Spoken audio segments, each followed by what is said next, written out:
அனைவருக்கும் அன்பு வணக்கம்.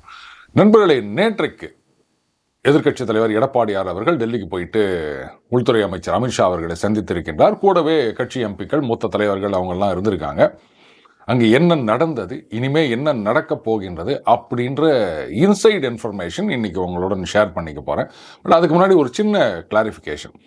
எடப்பாடி அவர்கள் டெல்லி போயிட்டு திரும்பி வந்த உடனே பத்திரிகையாளர்கள் கேள்வி கேட்குறாங்க. அப்போ அவர் என்ன சொல்கிறாருன்னா, கூட்டணி பற்றிலாம் பேசலை, தமிழகத்தின் நலன்களுக்காக நான் கோரிக்கை வச்சுட்டு வந்தேன். அந்த இருமொழி கொள்கை, அதுக்கப்புறமா அந்த டாஸ்மாக் ரெய்டுகள், இதை பற்றி பேசிட்டு வந்தோம் அப்படின்னு சொல்லியிருக்காரு. கூடவே அந்த கூட்டணிக்கெல்லாம் இன்னும் டைம் இருக்குதுங்க, தேர்தலுக்கு 1 வருடம் இருக்கின்றது அப்படின்னும் சொல்லியிருக்காரு. இப்போது அவர் அந்த மாதிரி சொன்னதை பார்த்தோன்னே எனக்கு டகால்னு பல வருஷத்துக்கு முன்னாடி நடந்த ஒரு சம்பவம் ஞாபகம் வருது. அது எனக்கு மட்டும்தான் அது ஞாபகம் வந்ததா, இல்லை உங்களுக்கும் அது ஞாபகம் வந்ததா அப்படின்றதுக்காகத்தான் இந்த கிளாரிஃபிகேஷன். நான் 10வது படிக்கும்போது அந்த டியூஷனில் பார்த்தீங்கன்னா கேர்ள்ஸுக்கு தனியாக, பாய்ஸுக்கு தனியாக அப்படின்னு வச்சு நடத்துவாங்க. அந்த வாத்தியார் வரத்துக்கு கொஞ்சம் லேட் ஆச்சுன்னா நம்மலாம் கொஞ்சம் முன்னாடி போயிடுவோம்ல. அப்போ போயிட்டு அங்கே இருக்க ஏதாவது ஒரு பொண்ணுக்கிட்ட பேசிகிட்டு இருக்கும்போது அந்த வாத்தியார் வந்துட்டார் அப்படின்னா அங்கேயிருந்து வந்து காத்து பிடிச்சி தருவார். என்னடா அவகிட்ட பேசினுக்கிறேன் அப்படின்னா, இல்லை சார், இந்த பாடத்தில் சந்தேகம், அதான் சார் கேட்டிருந்தேன் அப்படின்னு நான் சொல்வேன். எனக்கு என்னவோ தெரியலங்க, எசகேடா இது ஞாபகம் வந்தது. உங்களுக்கு என்ன ஞாபகம் வந்தது எடப்பாடியார் அவர்கள் பேட்டியை பார்த்த உடனே அப்படின்னு சொன்னீங்கன்னா நல்லாயிருக்கும். ரைட், இப்போ நம்ம வந்து டெல்லியில் அந்த சந்திப்பின் போது என்ன நடந்தது அப்படின்ற விஷயத்துக்கு போகலாம். சுமார் 1 மணி நேரம் 43 நிமிடம் 27 வினாடிகள் எடப்பாடியார் அவர்கள் தலைமையிலான குழு அமித்ஷா அவர்களை சந்தித்து பேசியிருந்திருக்கின்றார்கள். அந்த படத்தை பார்த்தீங்கன்னா தெரியும் உங்களுக்கு. ஒரு முக்கியமான நபர் அதில் மிஸ்ஸிங். அது என்னன்றதை பற்றி நான் பின்னாடி சொல்கிறேன். இந்த சந்திப்பின் போது முதல் 17.5 நிமிடங்கள் வந்து அந்த 6 பேர் ப்ளஸ் அமித்ஷா எல்லாரும் இருந்தாங்க. ஏன்னா 10 நிமிஷம் வந்து அந்த டீ காப்பி வரத்துக்காக வெயிட்டிங்க. அதில் வந்து 5 பேர் டீ சாப்பிட்டாங்க, 2 பேர் காப்பி சாப்பிட்டாங்க. அதற்கு பிறகு வந்து 2 பேர் மட்டும் அமித்ஷா அவர்களுடன் பேச்சுவார்த்தை நடத்தினார்கள். முதல்ல வந்து அந்த எல்லாரும் இருக்கும்பொழுது அமித்ஷா அவர்கள் ஐஏ அப்படின்னாரு. அதுக்கப்புறம் வாங்க அப்படின்னு தமிழில் சொன்னார். இவங்கெல்லாம் வணக்கம் சொன்ன உடனே அவர் நமஸ்தே அப்படின்னு சொல்லிட்டு அதுக்கப்புறம் மறுபடியும் வணக்கம்னு தமிழில் சொன்னதா நமது சோர்சஸ் தெரிவிக்கின்றது. அந்த 17 நிமிடம் 31 செகண்டுக்கு பிறகு 2 பேர் மட்டும் அமித்ஷாவோட பேசுகிறாங்க. அந்த நேரத்தில் வந்து அமித்ஷா ஹாஞ்சி அப்படின்னு 13 முறை சொல்லியிருக்கார். எடப்பாடியார் அவர்கள் வந்து ஆமாங்க அப்படின்னு வந்து 17 முறை சொல்லியிருக்கார். இதனோட அந்த முதல் 17.5 நிமிஷத்தில் வந்து CV சண்முகம் அவர்கள் சரிங்க சரிங்க அப்படின்னு 7 தடவை சொன்னதாகவும் நமது சோர்சஸ் நமக்கு தெரிவிக்கின்றது. அதுக்கப்புறமா பேச்சுவார்த்தை எல்லாம் முடிகிற நேரத்தில் மறுபடியும் அந்த 2 பேர் தவிர மீதி 4 பேர் அவங்களும் உள்ளே வராங்க. வந்த பிறகு ஃபோட்டோலாம் எடுத்துக்கிறாங்க. மறுபடியும் சொல்கிறேன், அதில் முக்கியமான ஒருத்தர் மிஸ்ஸிங். நீங்கள் அந்த ஃபோட்டோவில் பார்க்குறது 7 பேர் தான், ஆனால் 8 பேர் அங்கே இருந்தாங்க. அது யாருன்றதை இன்னும் கொஞ்சம் நேரத்தில் நம்ம பார்க்கலாம். அதுக்கப்புறம் பேச்சுவார்த்தை முடிந்த பிறகு 6 பேரும் வெளில கிளம்புறாங்க. அமித்ஷா அவர்கள் ரூமோட பாதி வரைக்கும் வந்தார் அப்படின்னு நமது சோர்ஸ் தெரிவிக்கின்றது. இதில் பார்த்தீங்கன்னா அமெரிக்க உளவுத்துறை மொசாத் அவங்க என்ன பண்ணியிருக்காங்க, எடப்பாடியார் அவர்களுக்கு இந்த டீட்டெயில்டாக ஒரு பிளான் ஒர்க் அவுட் பண்ணி கொடுத்துருக்காங்க. அவங்க எங்கே போகிறாங்க, யாரை சந்திக்கிறாங்க அப்படின்றது தெரியக்கூடாது அப்படின்றதுக்காக 3 கார்கள், அரசு கார் இல்லை, தனியாக கொண்டு வரப்பட்ட 3 கார்களில் அவங்க மாறி மாறி பயணம் போயிருக்காங்க. அதனால தான் பார்த்தீங்கன்னா உளவுத்துறை, இந்த பிரிட்டிஷ் உளவுத்துறை சொல்கிறேன், MI6 அவங்களால வந்து எடப்பாடியார் எங்கே போகிறார் அப்படின்றத ட்ராக் பண்ண முடியலை அப்படின்னு நம்ம சோர்ஸ் நம்மக்கிட்ட உறுதியிட்டு கூறுகின்றார். சரி, அந்த ஒத்துரு அந்த படத்தில் இல்லை அப்படின்னு நான் திருப்பி சொல்லிட்டு இருக்கேன். என்ன காரணம்னு யோசிச்சு பார்த்தீங்களா? Very simple. அமித்ஷா அவர்களுக்கு தமிழ் தெரியாது, எடப்பாடியார் அவர்களுக்கு ஹிந்தி தெரியாது. அப்புறம் அவங்க எப்படி பேசியிருப்பாங்க? இவ்வளோதாங்க. அங்கே இன்னொருத்தரும் இருந்தார். அவர் வந்து நீங்களா சார், அதனால தான் நேற்றுக்கு பதிவு போடலையா அப்படின்னு கேட்டிங்கன்னா இல்லை அப்படின்னு தான் நான் சொல்லுவேன். ரைட், இதெல்லாம் நம்புற மாதிரியா இருக்குது அப்படின்னு கேட்குறீங்களா? இந்த பாருங்க, இன்னைக்கு எந்த ஒரு விஷயமும் நம்புற மாதிரி இருக்கணும் அப்படின்னு யாரும் கவலைப்படுறது கிடையாது. கேட்கறதுக்கு நல்லா இருக்குதா, அவ்வளோதான், முடிஞ்சு போச்சு. அதைத்தான் எல்லாரும் பார்க்குறாங்க. அதனால தான் இந்த அடிச்சு விடு அப்படின்றது நிறைய நடந்துட்டு இருக்குங்க. பாட்டு இன்னும் நேரம் இருந்து பார்த்தா மாதிரி இல்லை, நேரம் இருந்து பார்த்தவங்க கூட இவ்வளோ டீட்டெயிலாக எக்ஸ்பிளைன் பண்ண மாட்டாங்க. அந்த மாதிரியான விஷயங்கள் நிறைய நடந்து கொண்டு இருக்கின்றது. சொல்லப்போனால் இங்கே வந்து எடப்பாடியார் அவர்கள் இந்த கண்டிஷன்லாம் வச்சார், அதுக்கப்புறம் அமித்ஷா அவர்கள் அதெல்லாம் ஏற்றுக்கினார், அவர் சில கோரிக்கைகளை வைத்தார். இதெல்லாம் வெளியாகி இருக்கின்றது, அதாவது பேசப்படுகின்றன, அப்படி சொல்லலை, இந்த மாதிரியான தகவல்கள் வெளியாகி இருக்கின்றன அப்படின்னு சோஷியல் மீடியாவில் இல்லை, மெயின் ஸ்ட்ரீம் மீடியாலே அச்சு விடுறாங்க. அப்போ அவங்களே அப்படி அச்சு விடும்போது நாமெல்லாம் அச்சு விடாமல் இருந்தால் அப்புறம் நம்மளை யாருமே கண்டுக்க மாட்டாங்க அப்படின்னு நினைக்கிறேன். கிரெடிபிலிட்டி, இதை பற்றி யாருமே கவலைப்படுறது இல்லைங்க. எங்கே தான் போகுது நாடுன்னு எனக்கு புரியல. அஃப்கோர்ஸ் அவங்களையும் குறை சொல்லக்கூடாது, அந்த மாதிரியான விஷயங்கள் பேசும்போது தான் எல்லாரும் வந்து பார்க்குறாங்க. அது கரெக்டோ தப்போ அதெல்லாம் எனக்கு தேவையில்லைங்க, அதை கேட்குறதுக்கு இன்ட்ரெஸ்டிங்காக இருக்குது, அவ்வளோதான், முடிஞ்சு போச்சு.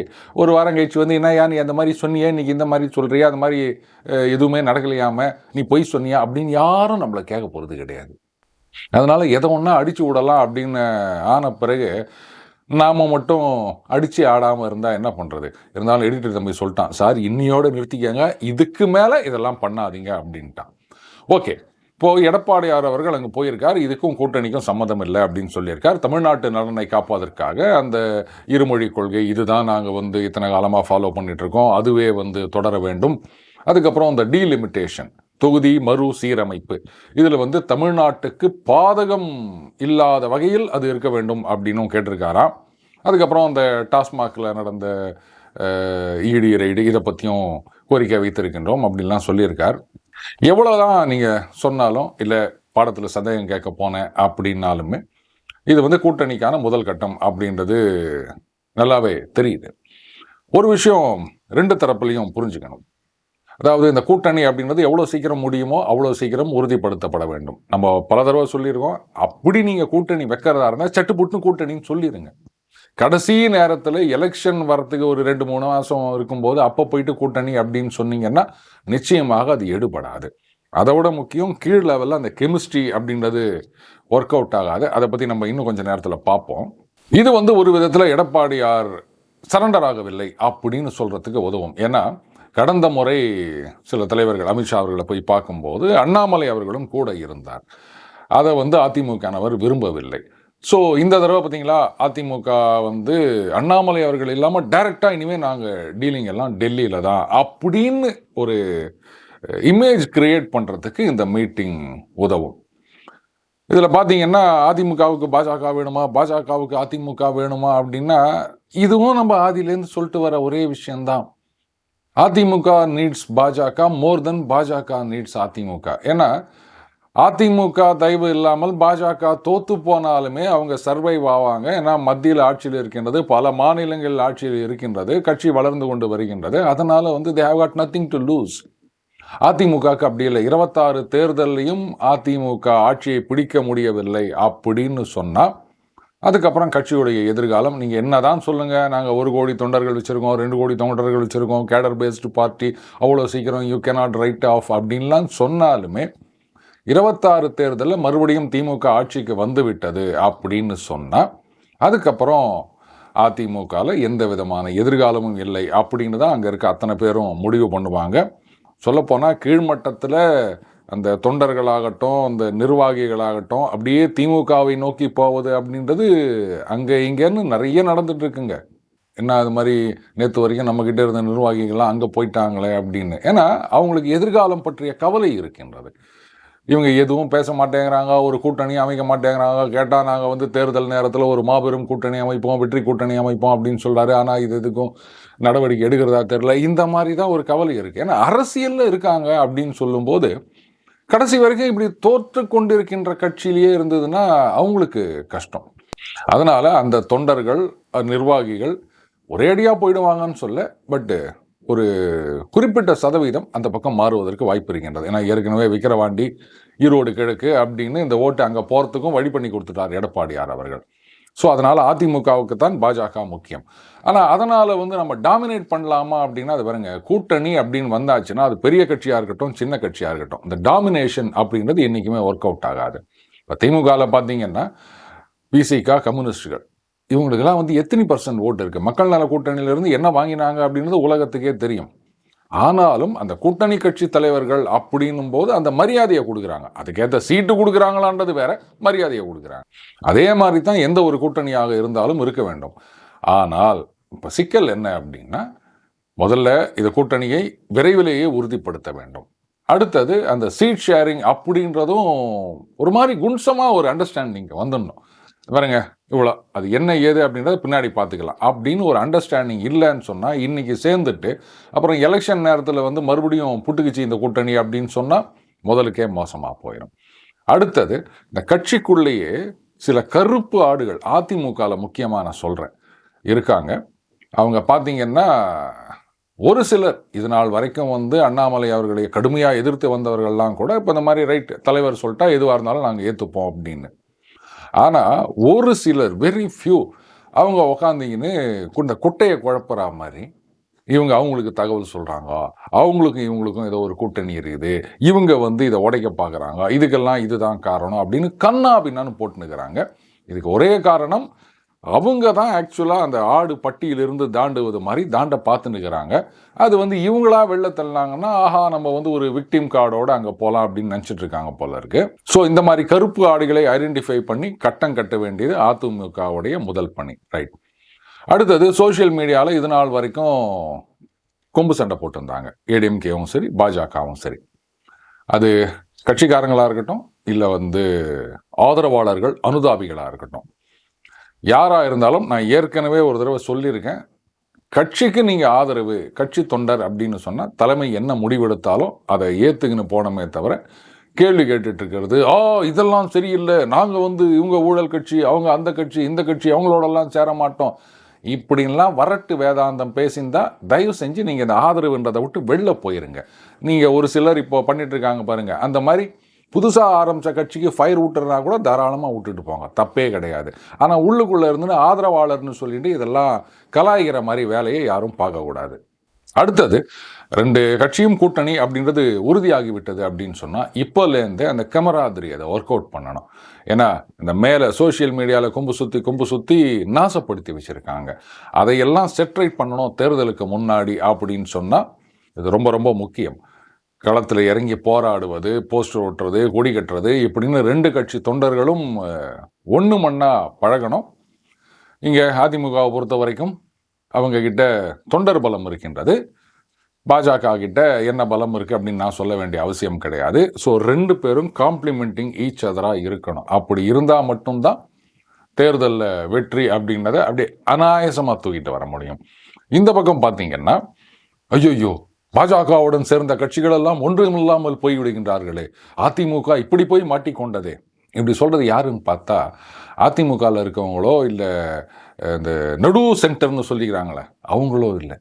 நாங்கள் இந்த கட்சி அப்படின்னு தங்களை அடையாளப்படுத்தி கொண்டவர்கள், அதாவது அதிமுகவுக்கு எதிரணியில் இருப்பவர்கள், அவங்களுக்கு என்னவோ தெரியல அப்படியே அதிமுக மேலே இன்னைக்கு அவ்வளோ ஒரு ஆதங்கம். ஐயோ அதிமுக இப்படி நாசமாக போகிறது, ஒன்றும் இல்லாமல் போதே, அதை யார் காப்பாற்றுவா அப்படின்னு. உங்களுக்கு என்னங்க வந்தது?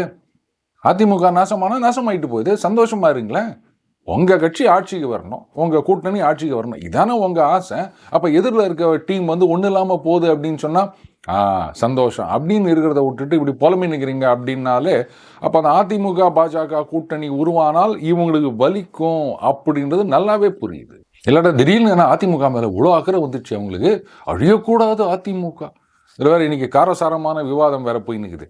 இங்கே அதிமுகலேருந்து ஒருத்தர் சொல்கிறாரு இது மாதிரி கூட்டி கட்சி பாரு கணக்கு அப்படின்ன உடனே அங்கே தங்கம் தென்னரசு சொல்கிறாரு, அதாவது கணக்கு கேட்டு ஆரம்பிக்கப்பட்ட கட்சி அதிமுக இன்னைக்கு தப்பு கணக்கு போடுறாங்க அப்படின்னு. என்ன இது, அதிமுக வேற எதுக்காகவோ என்னென்ன காரணங்களுக்காகவோ ஆரம்பிக்கப்பட்டது அப்படின்னு சில பேர் சொல்லிட்டு இருக்கும்போது நீங்கள் கணக்கு கேட்டு அதனால் ஆரம்பிக்கப்பட்ட கட்சி அப்படின்னு உண்மை இப்படி பொசுக்குன்னு போட்டு உடச்சிட்டிங்க. சில நேரங்களில் தன்னை அறியாமல் உண்மை வெளில வந்துடும் அப்படின்னு நினைக்கிறேன். இப்போ ஜனங்க யோசிப்பாங்களா மாட்டாங்களா, அப்போ திமுகவில் கணக்கு கேட்டால் கொடுக்க மாட்டாங்க பொழுது, அதனால தான் வந்து எம்ஜிஆர் தனியாக கட்சி ஆரம்பித்தார். ஏங்க அது கட்சி ஆரம்பித்தது 72இல்லைங்க. இன்றைக்கி இருக்கிற தலைமுறைக்கு பல பேருக்கு அது தெரியவே தெரியாது. குறிப்பாக இந்த 90s கிட்ஸு 2K கிட்ஸு அவங்களுக்கெல்லாம் வந்து இந்த சரித்திரம் தெரியாது. நீங்களே சொல்லி கொடுத்துருவீங்க போல இதை. சரி, ஒருவேளை அதிமுக பாஜக கூட்டணி உருவானால் அது எந்த மாதிரியான ஒரு இம்பேக்டை கிரியேட் பண்ணும் அப்படின்னா வெரி சிம்பிள். திமுக கூட்டணியில் அழுத்தம் அதிகமாகும். ஏன்னா நீ என்னதான் சொல்லுங்க பாருங்க, மைனாரிட்டி ஓட்டுகள்லாம் இந்த பக்கம் தான் அப்படின்னாலும் கரெக்ட், அந்த மைனாரிட்டி ஓட்டுகள்லாம் அந்த பக்கம் அப்படின்னா விசிகா கம்யூனிஸ்ட் நாங்கள் அதுக்கு ஒரு பெரிய காரணம் அப்படின்னு கிளைம் பண்ணுவாங்க. அப்போ அவங்களுக்கான சீட் அதிகமாக கொடுக்க வேணும். நோட்டு அதிகமாக கேட்பாங்களா கம்யூனிஸ்ட் அப்படின்றதெல்லாம் என்ன கேட்காதீங்க, அது நீங்கள் டோலர்கள் யாராவது இருந்தால் அவங்கள பார்த்து கேட்டுக்கங்க. ஸோ இந்த ஒரு ப்ரெஷர் அதிகமாகும். அதிமுக தனி, இந்த பக்கம் பாஜக தனி, தவேக தனி அப்படின்னு இருந்திருந்தால் அங்கே விசிகா கம்யூனிஸ்டுகள், குறிப்பாக விசிகா, அவங்க வந்து பெருசாக டிமாண்ட் பண்ண முடியாது. ஏன்னா எப்படி இருந்தாலும் இவங்க தான் ஜெயிக்க போகிறாங்க, இவங்க போனால் வந்து தோல்வி கூட்டணியாகத்தான் இருக்க போகின்றதுன்னு தெரியும். அதனால் அவங்களுடைய அந்த ரெலவன்ஸ் இம்பார்ட்டன்ஸ்ன்றது குறைஞ்சிடுச்சு. இப்போ இந்த மாதிரி ஒரு கூட்டணி வந்தது அப்படின்னு சொன்னால் அதில் இன்னொரு ஃபேக்டரும் இருக்குது. இந்த பக்கம் தாவேகா விஜய் அவர்கள், அவர் வந்து இன்னைக்கு திருமாவர்கள் என்னதான் தோழமை சூட்டு கொடுத்துட்டு வந்தாலும், அது வேங்கை வயல் பிரச்சனையாகட்டும், மற்ற பிரச்சனைகளாகட்டும், அவர் வந்து திருப்பி பாஜக வந்துடக்கூடாதுன்றதுக்காக சில நேரங்களில் நாம் சமரசம் செய்து கொள்ள வேண்டியிருக்கின்றது அப்படின்னு சொல்றாரே தவிர, மக்களுக்காக, அந்த பாதிக்கப்பட்ட ஒடுக்கப்பட்ட மக்களுக்காக அவர் குரல் கொடுக்கவில்லை. கட்சியில் கொடிக்கம்பம் நட விட மாட்டேன்றாங்க அப்படின்றாரு, அதை கூட கேட்க முடியாமல் அப்புறம் கூட்டணியில் என்னத்துக்கு இருக்கிறது அப்படின்ற ஒரு எண்ணம் அவருடைய அந்த ஓட் பேங்க் ஆதரவாளர்கள் மத்தியில் வந்திருக்குது. அதெல்லாம் இந்த பக்கம் தாவேகா பக்கம் போவதற்கான வாய்ப்பு இருக்கின்றது. ஸோ அப்படியே ஓட்டு மட்டும் போகிறதா இல்லை கட்சியும் அந்த பக்கம் போவதா அப்படின்ற முடிவு வந்து நம்ம வெயிட் பண்ணி தான் பார்க்கணும். அந்த மாதிரி தாவேகா பக்கம் விசிகா வந்தது அப்படின்னு சொன்னால் அதுக்கப்புறம் திமுக ஜெயிக்கிறது அப்படின்றது நினச்சி கூட பார்க்க முடியாது. இந்த பக்கம் அதிமுக பாஜக அப்படின்றது ஒரு மிகப்பெரிய வெற்றி பெறக்கூடிய வாய்ப்பு இருக்கின்றது. அட் த சேம் டைம் அந்த தாவேகா அப்படின்றது இரலவெண்ட்டாக மாறிடாமல் 26 தேர்தலுக்கு பிறகு ஒரு பொட்டன்ட் ஃபோர்ஸாக வரணும்னு சொன்னால் விசிகா அந்த பக்கம் போனால்தான் அது சாத்தியமாகும். ஸோ அதுக்கு என்னென்ன அழுத்தங்கள்லாம் வரப்போகின்றது, எப்படி அணி மாறப்போகின்றது அப்படின்றத நம்ம பொறுத்து இருந்து தான் பார்க்கணும். பட் களம் ரொம்பவே இன்ட்ரெஸ்டிங் ஆகிட்டு இருக்குங்க. ஏன்னா ஆஸ் அ கமெண்டேட்டர் புதுசாக ஒரு இம்பாக்ட் பிளேயரை கொண்டு வந்து இறக்குறாங்க அப்படின்னும் போது இது என்னென்ன மாதிரி எல்லாம் மாற்றங்களை கொண்டு வரும் அப்படின்னு அப்படியே அந்த அலசி பிழிஞ்சு காய போடுறோம் பாருங்க. நிஜமாவே அது வந்து ஒரு இன்ட்ரெஸ்டிங்கான விஷயம்தான். ஆனால் எதுவாக இருந்தாலும் டக்கு புக்குன்னு நடக்கணும். அதிமுகவில் இதை புரிஞ்சுக்கணும். பாஜகவில் புரிஞ்சுக்க வேண்டியது என்ன அப்படின்னா, இது எடப்பாடியார் அவர்கள் இன்னைக்கு வந்து சொல்றாரு அலையன்ஸுக்கு இன்னும் நாள் இருக்குது. கூடவே என்ன சொல்றாரு, அங்கே இருக்கவங்கலாம் அப்படியே இருப்பாங்களா அப்படின்ற மாதிரியும் கேட்டதான் நான் பார்த்தேன். அது கரெக்டு தான். திமுக கூட்டணியில் இருக்கும் கட்சிகள் அங்கேயே இருப்பார்களா அப்படின்னு தாராளமாக கேட்கலாம். ஆனால் அவங்க அதிமுகவோடு வருவாங்களா அதுதான் கேள்வி. ஆனால் இவர் வந்தார், பேசினார், அப்போ இனிமே வந்து கூட்டணி உறுதி அப்படின்னு பாஜகவில் இருக்க ஒரு சில பேர் நினைக்க ஆரம்பிச்சிட்டாங்க. ரொம்ப ரொம்ப தப்பு. ஏன்னா விஜய் அவர்கள் கட்சியுடன் ஒரு பேரம் பேசுவதற்காக கூட இது ஒரு ப்ரெஷர் டாக்டிஸாக எடப்பாடியார் அவர்கள் உபயோகப்படுத்தலாம். ஏன்னா அவரை பொறுத்த வரைக்கும் wait and watch game play பண்ணலாம் அப்படின்னு நினைக்கிறாரு. அது ரொம்ப ரொம்ப தப்பு. ஏன்னா அது பாருங்கள், எங்களுக்கு இப்போ பாஜகவும் ஒரு ஆப்ஷன் இருக்குது அப்படின்னா வேறு வழி இல்லாமல் நாளைக்கு தாவேகா குறைஞ்ச சீட்டுக்கோ இல்லை வந்து டெப்டி சிஎம் இல்லாமல் வர்றதுக்கோ ஒத்துக்கலாம் அப்படின்னு ஒரு ஸ்ட்ராட்டஜியாக எடப்பாடியார் அவர்கள் யூஸ் பண்ணியிருந்தாருன்னா பாஜக உஷாராக இருக்கணும். இதில் ஒரு சில பேர் இதுக்குள்ளேயே வந்து கொஞ்ச நாளைக்கு முன்னாடி வரைக்கும் அதிமுகவில் இருக்க நிறைய பேர் வந்து அதிமுக தாவேகா கூட்டணி வந்துட்டா மாதிரியே ட்வீட் போட்டிருந்தாங்க, பேசியிருந்தாங்க. இப்போ அவங்கெல்லாம் கொஞ்சம் அமைதியாகிட்டாங்க. இப்போ எடப்பாடியார் போய் பார்த்துட்டு வந்தவொடனே பாஜகவில் இருக்க சில பேர் வந்து என்னவோ கூட்டணி உறுதி ஆயிடுச்சு, இன்னும் எல்லாம் வாங்க அப்படின்ற மாதிரி விஜயதாரணி அவர்கள், விஜய் அவர்களும் வந்து எங்கள் கூட்டணி வரணும் அப்படின்னு இருக்காங்க. ஏங்க முதல்ல உங்கள் கூட்டணியில் அதிமுக வந்ததா அப்படின்றதே தெரியல, நீங்கள் பாட்டுக்கு அவரையும் வாங்க அப்படின்னா ஏன் அப்படியே போகிற போக்கில் திமுக நீங்களும் வந்துடுங்க எங்கள் கூட்டணிக்கு அப்படின்னு கூப்பிட்டு போக வேண்டியது தானே. இதுதாங்க பிரச்சனையே பாஜக. ஆளாளுக்கு தலைவர் என்ன பண்ணுறாங்க இல்லை மேலிடம் என்ன பண்ணுறாங்க அப்படிலாம் தெரியாமல் ஏதோ ஒன்று எல்லாரும் வந்து இந்த அரசியல் விமர்சகர்கள் ஆய்வாளர்கள் மாதிரி ஆயிட்டாங்கன்னா அப்புறம் என்னங்க பண்ணுறது. இது கொஞ்சம் பொறுமையாக இருக்கணும். கூட்டணி அது இல்லை இருக்குது அப்படின்றத தலைமை அண்ட் மேலிடம் அவங்க முடிவு பண்ணுவாங்க. சும்மா இருக்கவங்கெல்லாம் உட்காந்துன்னு பாருங்கள் இது ஆயிடுச்சு அது ஆயிடுச்சு நீங்கள் வாங்க அப்படின்னு பேசுகிறதெல்லாம் ரொம்ப ரொம்ப தப்பு. ஸோ அந்த கட்சி தலைமை இவங்களெல்லாம் வந்து நீங்கள் கொஞ்சம் பேசாமல் இருங்க அப்படின்னு சொல்லணும். அது ரொம்ப ரொம்ப முக்கியம். அடுத்தது, இன்னும் ஓரிரு மாதங்களுக்குள் கூட்டணி முடியவில்லை அப்படின்னா இல்லை எடப்பாடியார் வந்து சரியாக கேம் ஆடுறாரு, அதனால் இவரை நம்ப முடியாது அப்படின்னு சொல்லிட்டு அவங்க களத்தில் இறங்கி வேலையை பார்க்கணும். இனிமே தான் பார்க்கணுமா அப்படின்னு கேட்குறீங்களா? இனிமேலாவது பாருங்கள், அதைத்தான் நான் சொல்கிறேன். நிஜமாகவே தேர்தலுக்கு வந்து இன்னும் 1 வருஷத்துக்கு மேலே இருக்குது. ஆனாலும் வந்து அரசியல் களம் ரொம்பவே இன்ட்ரெஸ்டிங்காக போயிட்டுருக்கு. இது வரைக்கும் அரசியலில் ஆர்வம் இல்லாதவர்கள் கூட ஐபிஎல்லை விட இந்த ஐபிஎல் இந்தியன் பொலிட்டிக்கல் லீக் ரொம்ப இன்ட்ரெஸ்டாக இருக்குது அப்படின்னு புரிஞ்சுக்க போகிறீங்க. அரசியலில் ஒரு ஆர்வம் வரப்போகின்றது. Stay with us. மீண்டும் அடுத்த ஒரு சந்திப்போம். வணக்கம்.